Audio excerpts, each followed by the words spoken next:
स्वागत है आप सभी का आपके अपने YouTube चैनल जीएस बाई गौरव जन्मेदा। और मैं आपके सामने आज अपने यूपी के किसी भी एग्ज़ाम और अभी यूपी पुलिस बाद में आने वाले एसआई आरओ एआरओ के लिए एक बहुत ही महत्वपूर्ण टॉपिक जनगणना। देखिए बेटा, इससे ना 1 से 2 क्वेश्चन हर एग्जाम में आने हैं, पिछले यूपी पुलिस के पेपर में भी आए थे। तो मैंने ना ज़्यादा देर नहीं लगाते हुए आते हैं टॉपिक पर सीधे। मैंने इसको आसान कर दिया है, बच्चे रटते थे, रटने के बजाय इसे समझो। देखो बेटा, जनगणना से संबंधित ना इनको 3 हिस्सों में पढ़ते हैं। पहले क्या, इसका इतिहास, ठीक है, ये इसका इतिहास एक पार्ट।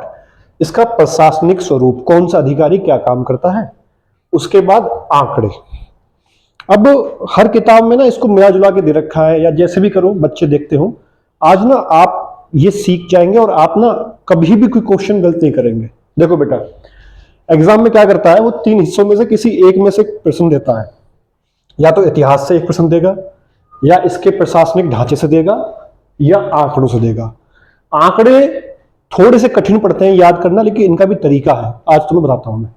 शुरुआत करते हैं इतिहास से, जनगणना की। बेटा, सबसे पहले ये जानना कि जनगणना होती क्या है, किस चीज की, किस बारे में होती है।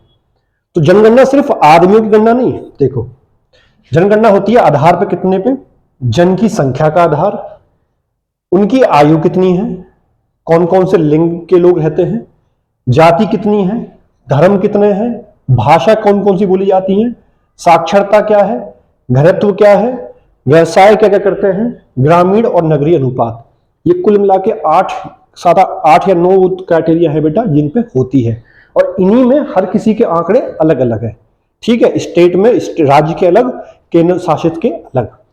आपके यूपी पुलिस के एग्जाम में, यूपी एसआई के एग्जाम में, RO ARO, UP PCS, even कहीं भी यहां से 1 या 2 प्रश्न पक्का मिलते हैं। ये आपके सिलेबस का पार्ट है। और मेरी वीडियो ये आपके सिलेबस को पूरा करने में, जो मैंने कहा है 22 से 25 क्वेश्चन ठीक करवाने, उसी में से एक है। पीछे की वीडियो आप देखिएगा, मैंने टॉपिक डालने शुरू कर दिए हैं। अब हम आते हैं इसके इतिहास में। तो बेटा, सबसे पहले जो जानना है कि आधुनिक पद्धति के द्वारा सर्वप्रथम किस देश ने जनगणना कराई थी। तो ये स्वीडन ने कराई थी 1749 में, ठीक। अब आते हैं भारत की बात। तो ब्रिटिश भारत, जब मैं ब्रिटिश भारत बोल रहा हूं, यानी कि वो भारत जो ब्रिटेन, अंग्रेजों के गुलाम के समय का भारत था। ब्रिटिश भारत में पहली जनगणना 1872, लॉर्ड मेयो। बड़ा जनरल सा क्वेश्चन है, बहुत सुना होगा आपने। अब यहां एक ट्रिकी चीज क्या है कि पहली जनगणना तो हुई थी 1872 में, लॉर्ड मेयो उस समय यहां पर वायसराय थे। अब प्रत्येक 10 साल के अंतराल पे कब से शुरू होनी हुई हो, तो बेटा 1872 में एक हुई, इसके 10 साल के अंतराल में होनी थी, तो वो 1881 में हुई थी, और उस समय लॉर्ड रिपन थे। और इस लॉर्ड रिपन जी के कार्यकाल से हर 10 वर्ष पे जनगणना होती हुई आ रही है, ठीक है। 2021 में भी होनी थी, लेकिन कोरोना की महामारी के चलते नहीं हो पाई। अब इस 1872 को अगर एक माने और चलना शुरू करें, तो 2011 तक 15 जनगणनाएं हो चुकी हैं। कितनी हो चुकी हैं? 15 जनगणनाएं। और 1872 में एक थी, तो हम आजाद तो हुए कब? 1947 के बाद। तो 1947 के बाद अगर हम काउंट करें, तो स्वतंत्र भारत की कौन सी, जो 2011 में हुई थी, ये 7वीं जनगणना थी। और 21वीं सदी की, 21वीं सदी का मतलब बेटा 2001 से और 2021 तक, 2001 से और सन 2100 तक, ये 21वीं सदी है। शताब्दी जो होती है वो एक वर्ष पीछे चलती है, ठीक है। अगर मैं तुमसे कहूं 8वीं शताब्दी, तो 701 से लेकर के 800 तक 8वीं शताब्दी। 21वीं सदी में दूसरी है, दूसरी होनी थी, एक 2001 में हुई है, एक 2011 में। ट्रिकी क्वेश्चन बनाने के तरीके यही होते हैं। तो जो हमारी 2011 की हुई थी वो कौन सी थी? 15th। अब 15 जनगणना का नारा क्या था? हमारी जनगणना हमारा भविष्य। इसके अधिकारी थे चंद्रमौली जी, जो कमिश्नर थे। ये मौली जी को आयुक्त कहा गया है। ये आयुक्त होता क्या है ये बताऊंगा मैं आपको इसके प्रशासनिक स्वरूप में, बहुत अच्छे समझ में आ जाएगा आपको। तो जब हम ये जनगणना की बात कर रहे हैं, तो सारे आंकड़े 2011 के से संबंधित हैं, और हम इतिहास पढ़ रहे हैं सबका। तो इतिहास क्या कहता है कि जितनी भी जनगणनाएं होती हैं, इनके लिए एक अधिनियम बना हुआ है 1948। ये क्वेश्चन पूछा गया है कि जनगणना जो होती है किस अधिनियम पे होती है? 1948 के अंतर्गत होती हैं। भारत की जनसंख्या का जो प्रतिशत है वो विश्व की जनसंख्या का कुल कितना है? देखो मैंने लिख दिया बेटा कि विश्व की कुल जनसंख्या का 17.5% भारत की जनसंख्या भारत में है, यानी कि जितने भी लोग रहते हैं जितना परसेंटेज है, अगर 100% पूरी दुनिया है तो 17.5% भारत में ही है मात्र। भारत की जनसंख्या 2001 से 2011 के दौरान यानी कि 10 साल में कितनी बढ़ी है? तो 18.18 करोड़ बढ़ी है बेटा। और इस 18.18 करोड़ ये तो है संख्या, इसका प्रतिशत क्या है? तो 17.7%। 10 की है, 10 साल में ये वृद्धि हुई है प्रतिशत में 17.7। और ये 17.7 कितने का है? 18.18 करोड़ जो जनसंख्या है गिनती में। अब भारत की जो जनसंख्या है वो कितने देशों के बराबर है? तो आपको हैरानी होनी भी चाहिए कि 6 देशों की जनसंख्या के बराबर अकेले भारत की जनसंख्या है। USA, America, Indonesia, Brazil, Pakistan, Bangladesh और जापान। अब सोचिए ये पाकिस्तान कहीं भी नहीं है, इसके जैसे 5 और देशों को मिलाकर के भारत के बराबर है। ये हो गया इतिहास। अब आता हूं मैं आपके प्रशासनिक स्वरूप में। बेटा यूपी पुलिस में पिछली बार इसमें से क्वेश्चन आया था, प्रशासनिक स्वरूप में से अधिकारी पूछा गया था। ये इतिहास है, हो सकता है इस बार इतिहास से पूछ ले, तो इतिहास में ये है, ये आपके लिए पर्याप्त है। प्रशासनिक स्वरूप में जाओ बेटा। जब मैं प्रशासनिक की बात करता हूं तो मैं बात करता हूं कि प्रशासन जब जनगणना कराता है तो उसका नियम क्या है। देखो बेटा 7वीं अनुसूची में जनगणना को दिया गया। देखो जो 7वीं सूची है ना, ये इसमें तीन तरह की सूचियां हैं, संघ के कानून, राज्य के कानून और समवर्ती, ऐसे कानून जिन पर दोनों मिलकर वो बनाएंगे। वो जब संविधान की क्लास डालूंगा आप समझ जाएंगे। तो प्रशासनिक स्वरूप यहां से शुरू होता है दोस्तों कि 7वीं अनुसूची में दिया हुआ है कि जनगणना संघ सूची का विषय है। अब जब 7वीं अनुसूची में दे दिया तो इससे संबंधित एक अनुच्छेद है 246 जो केंद्र सरकार को यह शक्ति देता है कि आप जनगणना से संबंधित कार्रवाई कीजिए। अब जनगणना से संबंधित कार्रवाई जब केंद्र सरकार करती है तो जो ये 1948 में अधिनियम बना था जनगणना कराने के लिए, इसके आधार पर 1961 में एक जनगणना विभाग नेहरू जी के टाइम पे खोला गया। जनगणना विभाग जब खोल दिया गया 1961 में, तो इस जनगणना विभाग में क्या करा गया कि केंद्रीय स्तर पर एक अधिकारी चुना गया आईएएस लेवल का। वो जो आईएएस लेवल के अधिकारी थे उनको बोलते हैं महारजिस्ट्रार एवं जनगणना आयुक्त। ये सबसे बड़े अधिकारी होते हैं, सबसे बड़े, सबसे शीर्ष के अधिकारी। और पूरे देश में जनगणना के जितने भी आंकड़े जारी करने हैं, जितना भी निर्देशन देना है, ये सब कौन देता है? महारजिस्ट्रार एवं जनगणना आयुक्त। आपके पिछले यूपी पुलिस सिपाही में पूछा गया था कि जनगणना के सबसे शीर्ष के अधिकारी कौन होते हैं? तो महारजिस्ट्रार। क्यों बेटा? क्योंकि ये केंद्रीय स्तर पर है। अब जनगणना सिर्फ केंद्र से तो नहीं होगी, राज्यों की हेल्प चाहिए आपको। अब आते हैं राज्य स्तर पे, कभी नहीं भूलोगे। अब आ जाते हैं राज्य स्तर पे। तो राज्य स्तर पर राज्य और केंद्र शासित प्रदेश दोनों के लिए क्या होता है कि जब जनगणना होनी होती है तो ये महारजिस्ट्रार जी जो आयुक्त साहब हैं, ये राज्य स्तर पर एक स्थायी जनसंख्या निदेशालय खोलते हैं। जब ये स्थायी जनसंख्या निदेशालय जो होता है, यहां जो अधिकारी होता है सबसे बड़ा, वो होता है जनगणना निदेशक, डायरेक्टर ऑफ सेंसस। इंग्लिश वाले बच्चों के लिए इसको बोलते हैं डायरेक्टर ऑफ सेंसस। बेटा सेंसस का मतलब यही जनगणना के आंकड़े। केंद्रीय स्तर पर साफ हो गया, एक आईएएस लेवल के अधिकारी हो गया महारजिस्ट्रार, जनगणना आयुक्त, आयुक्त मतलब जो जहां चंद्रमौली साहब थे, कमिश्नर। राज्य स्तर पे होता है स्थायी जनसंख्या निदेशालय, ये नाम है विभाग इसका। जैसे यहां पर लिखा है ना केंद्रीय स्तर पर विभाग होता है, ऐसे ही राज्य स्तर पर होता है स्थायी जनसंख्या निदेशालय। यहाँ के अधिकारी होते हैं राज्य स्तर पर जनगणना निदेशक। अब जब राज्य में भी छोटे स्तर पर, क्षेत्रीय स्तर पर आते हैं, तो क्षेत्रीय स्तर पर 3 तरह से बांट दिया जाता है। नंबर 1 क्षेत्र। क्षेत्र में होता है उपनिदेशक जो इस निदेशक के अंतर्गत काम करता है। फिर होता है जिला स्तर, तो बेटा जिला स्तर पे होता है डीएम, और एक होती है महापालिका। महापालिका पे होता है मुख्य नगर अधिकारी, चीफ डिवीजन ऑफिसर। अब सबसे इंपॉर्टेंट चीज जो इसमें आती है कि सबसे अंतिम जो कड़ी होती है वो क्या होती है इसमें? तो ये सबसे जो अंतिम जो आपके हमारे घर आता है कि जी कितने बच्चे हैं, आपके पति का काम करते हैं, कौन से जाति धर्म, ये जब जो पूछते हैं, इन सबको पूछने वाला होता है जो गणना करता है, उसको बोलते हैं प्रगणक, इन्यूमरेटर इंग्लिश में, प्रगणक, जो हमारे आपके घर जा जा करके ये सब चीजें पूछता है। ये सबसे अंतिम कड़ी है, पूछा जाता है। सबसे ऊपर शीर्ष पे कौन हो गया? महारजिस्ट्रार। ठीक, क्लियर, कभी नहीं भूलोगे। अब आ जाओ आंकड़ों में।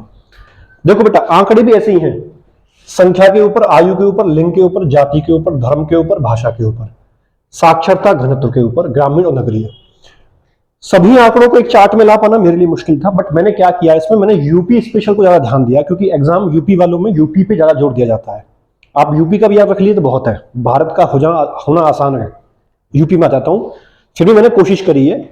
कुछ होगा तो आप कमेंट करिएगा, मैं एक वीडियो बना दूंगा। बस आप समझिए। अब लिंग के लिए जब आप पढ़ेंगे तो लिंग में भी तीन चीज, सबसे ज्यादा लिंग अनुपात कहाँ है, सबसे लिंग अनुपात कम कहाँ है, लिंग अनुपात में सबसे ज्यादा राज्य में कौन सा है, केंद्र प्रशासित कौन सा है। इस तरह से ये बहुत बड़ा एक आंकड़ा बन जाता है, और कुछ नहीं है यहीं से सब कुछ, इन्हीं की रिपोर्ट है। आ जाओ, अब आंकड़े की बात कर देते हैं, तो आ जाओ यहां पे चलते हैं। देखो बेटा, आपके या तो इतिहास में से आएगा या प्रशासनिक में से आएगा। अब आते हैं हम आंकड़े पे। आंकड़े पे आ जाओ, तो यूपी की जो कुल जनसंख्या है, यूपी की जो कुल जनसंख्या है वो भारत की जनसंख्या का 16.5% है। अब बात आ गई यूपी की। पहले बात थी भारत की। देखो भारत की कितनी थी, 17.5, यूपी की कितनी है, 16.5। ठीक, जनसंख्या के मुताबिक जो शुरू के शीर्ष तीन राज्य हैं, मैंने तीन लिखवाए, आप तीन तीन याद रहेगा आपके लिए बहुत है। यूपी, महाराष्ट्र और बिहार, ये तीन राज्य हैं। 16.5 यूपी में है ही, मैंने बता रखा है। उसके बाद 9.28 एमएच में है, फिर बिहार में है। केंद्र प्रशासित में ये यूटी लिखा रखा है मैंने। यूटी में पहले दिल्ली आता है, फिर पुडुचेरी और फिर चंडीगढ़। ये तो हो गया बहुत इंपॉर्टेंट सा कि किसमें जनसंख्या ज्यादा है, किसमें कैसे कैसे बंटवारा है। तो राज्य हो गए तीन, आपके केंद्र शासित प्रदेश हो गए तीन। अब मैं यूपी स्पेशल की बात करता हूं। जैसे मैंने आपको बताया, सबसे पहले क्या, जन की संख्या। तो सर्वाधिक जनसंख्या वाला जो जिला है वो कौन सा है, प्रयागराज। अब मैंने देखना बेटा यहां ना रेड पेन से लिख दिया है, जो मैंने यहां रेड पेन से लिखा है वो कम है, जिस चीज में कम है। आप देखो, यूपी में सर्वाधिक जनसंख्या जिस जिले में है वो है प्रयागराज, और सबसे कम किस में है, महोबा में। ठीक, जनसंख्या घनत्व वाला राज्य जो है, सबसे ज्यादा राज्य यूपी है, और यूपी में जो जिले हैं सबसे ज्यादा क्या जिले हैं, प्लस में कौन सा है, ये वाला गाजियाबाद, और माइनस में कौन सा है, ललितपुर। ठीक है, याद रखना, गाजियाबाद में सर्वाधिक जनसंख्या घनत्व। जब मैं जनसंख्या घनत्व की बात करता हूं तो बेटा ज्यादा भीड़ होना, बहुत भीड़ भाड़ होना ही जनसंख्या घनत्व को बढ़ावा देता है। जहां बहुत खुली खुली जगह है, लोग बहुत सारी जगह में एक दो लोग ही रह रहे हैं, वहां जनसंख्या घनत्व कह सकते हो आप क्या है कि भाई जगह के हिसाब से लोग कम है। ठीक, गाजियाबाद सबसे भीड़ भाड़ वाला इलाका है, घनत्व ज्यादा है। ललितपुर सबसे कम वाला। सर्वाधिक अनुसूचित जातियां एससी जो हैं, जो जनसंख्या क्या है वो यूपी में है, और यूपी के किस जिले में है ये आप अपने आप सर्च कर लेना, ये आपको टास्क दे रहा हूं, और कमेंट करना मुझे, क्योंकि मुझे लग रहा है कि लोग मेरी वीडियो देखते तो रहे, अच्छी भी लग रही है क्योंकि व्यूज बढ़ रहे हैं, कमेंट नहीं कर रहा है कोई, बताता नहीं है। तो ये आपके लिए है कि यूपी के किस जिले में सर्वाधिक एससी है और सबसे कम किस जिले में एससी है। एससी मतलब शेड्यूल कास्ट। शेड्यूल कास्ट और एसटी में अंतर मैं बता चुका हूं, बता दूंगा बेटा। देखो, शेड्यूल कास्ट वो लोग होते हैं जो भौगोलिक रूप से तो हमारे साथ है, जिनके घर हमारे साथ बने हुए हैं, भौगोलिक रूप से हमारे साथ है, लेकिन सामाजिक भेदभाव को झेल रहे हैं, वो तो है एससी, अनुसूचित जाति। और अनुसूचित जनजाति जो भौगोलिक रूप से भी हमारे साथ नहीं है और सामाजिक रूप से भी पिछड़े हुए हैं, यानी कि ना तो उनके घर बार हमारे साथ हैं और ना ही वो सामाजिक रूप से हमारे साथ बैठते हैं, वो है जनजातियां जो जंगलों में निवास करती है। ठीक, समझ गए ना एससी एसटी क्या फर्क है।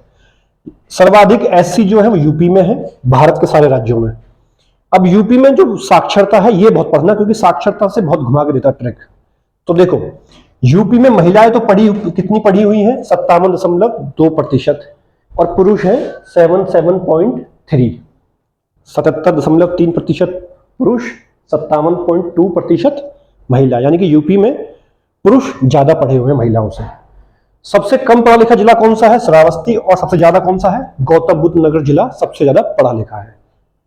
अब आते हैं हम दशकीय वृद्धि। तो देखो 2001 से 11 के बीच में जो लोग पढ़े उनका ओवरऑल परसेंटेज निकल के आता है 11.45%।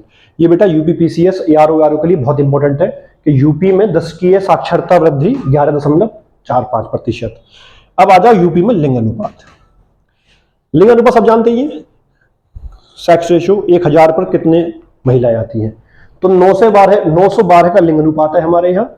और सबसे जो कम है पूरे भारत में वो हरियाणा का है, ये आपको पता ही होगा। सबसे अधिक कहां का है? केरल का।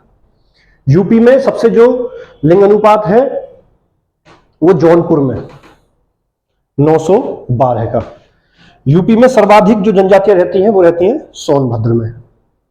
यूपी में धर्म के मामले में आ जाओ तो पहले सबसे दो धर्म जो ऊंचे हैं वो है हिंदू मुस्लिम, उसके बाद सिख, ईसाई, जैन और बुद्ध। पूछता है कि यूपी में तीसरे नंबर का धर्म कौन सा अधिक है, तो देख लेना, हिंदू मुस्लिम के बाद तीसरा नंबर आता है सिख। ठीक। यूपी में सर्वाधिक गांव कहां है? प्रयागराज में है।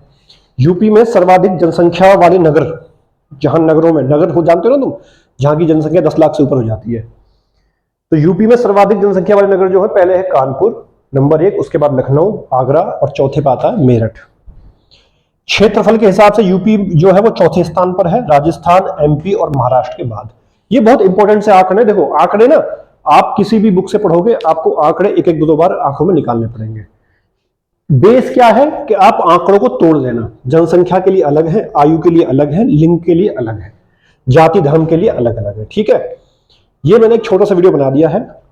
इससे पहले कि मैंने ना 6-7 वीडियो बनाए हुए हैं बेटा, और मैं ना अभी जो भर्ती चल रही है वो चल रही है यूपी पुलिस कांस्टेबल की। मैंने ना अपनी पहली वीडियो में सारे टॉपिक्स लिखवा दिए हैं। ये मेरा टेलीग्राम चैनल है, आप इस पे जाइए, कुछ मत कीजिए, दाएं बाएं मत भटकिए, पेपर यहीं से आएगा। एक ऐसा आदमी जो बता रहा है कि भाई ये 22 टॉपिक हैं, ये पढ़ने हैं, मैंने बता दिया वो टॉपिक पढ़ने भी कहां से हैं। जो नहीं समझ में आ रहा है उसकी मैं वीडियो बना के दे रहा हूं। लूसेंट उठाइए, लूसेंट से मैंने काम देने शुरू कर दिए बच्चों को।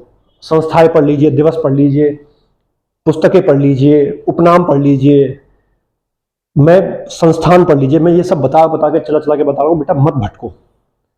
महा मैराथन, लाइव मैराथन, ये सब तब जब आपका सिलेबस कंप्लीट है। सिलेबस पूरा कर लो। मैथ का भी मैंने बता रखा है, रीजनिंग का मैंने बता रखा है। अब ये था मेरा आज का वीडियो कैसा लगा जरूर बताना। इससे बाहर आई एम श्योर आपका कोई नहीं था। पिछली बार यूपी पुलिस में ये आया था सबसे शीर्ष का अधिकारी, इस बार सबसे कम का पूछ ले तो आप बता पाओगे। ये 3 कैटेगरी होती है, इतिहास, प्रशासनिक और आंकड़े। ठीक है, आपकी मेहनत है, आप कीजिए, चैनल को सब्सक्राइब कीजिए और बच्चों को शेयर कीजिए। मेरा चैनल प्योरली उन बच्चों के लिए जो किसी कारण, आर्थिक कारण या किसी भी सामाजिक कारण पढ़ नहीं पाते हैं या उनकी पहुंच से परे है, उनके लिए भेजिए।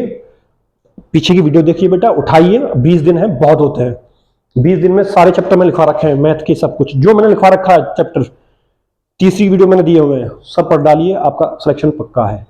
फिर बता रहा हूं, मैं रणनीति बता दूंगा 2 दिन पहले, क्या रणनीति है, कैसे करना, एक वीडियो बनाऊंगा मैं। इसके बाद पुलिस प्रणाली के जो 15 क्वेश्चन आपके आए थे कन्वेंशन के, वो मैं आपको करवा दूंगा। ठीक है, जय हिंद, जय भारत।